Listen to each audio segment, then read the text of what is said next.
Kto bol Ježiš? V poslednom čase je okolo nás množstvo kníh a filmov, ktoré zobrazujú Ježiša. Takmer nie je ničoho, čo by tu už nebolo. Ježiš ako manžel Márie Magdalény a otec 14 detí. Ježiš ako ekológ, ktorý pri ohníku vyhráva na antickej citare piesne o pokoji a vegetariánskej strave. Ježiš ako bohatý potomok Jozefovho sna o impériu. Ale s Ježišom z Evanielií nemajú tieto výmysly nič spoločné. Evanielia, čiže prvé zápisy o Ježišovom živote, nám ho opisujú úplne odlišne. Vystupuje ako Boží syn. Hovorí, že on a otec sú jedno. Dovolí apoštolovi Tomášovi, aby pred ním padol na zem a vyriekol slová Pán môj a Boh môj. Najvýrečnejšie to však povedal pri jednej debate so svojimi súčasníkmi, keď im povedal, skôr ako bol Abrahám, ja som. Toto zvláštne vyjadrenie sa vzťahuje k starému zákonu. Aj vtedy sa Boh predstavil menom ja som, ako ten, ktorý je.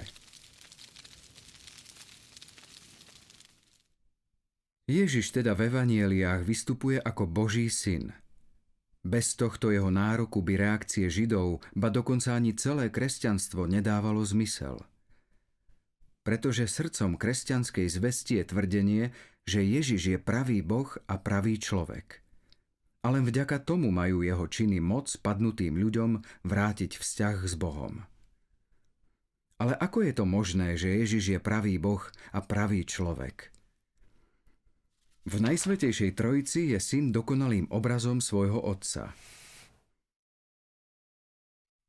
Počas vtelenia prichádza syn na svet a berie na seba ľudskú podstatu, teda ľudské telo a ľudskú dušu. Nepochopiteľný Boh sa stáva pochopiteľným, hmatateľným a viditeľným pre nás ľudí. Popritom ale neopustil Najsvätejšiu Trojicu, ale zostal naďalej neoddeliteľne spojený s Otcom a Duchom Svätým. Ježiš má teda božskú podstatu aj ľudskú podstatu, čiže ľudské telo a ľudskú dušu.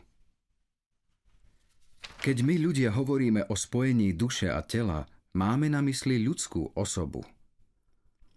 Ježiš sa ale ľudskou osobou nestal počas vtelenia, on už osobou bol. Od večnosti bol druhou božskou osobou Najsvätejšej Trojice. A presne ako táto božská osoba vzal na seba ľudskú podstatu.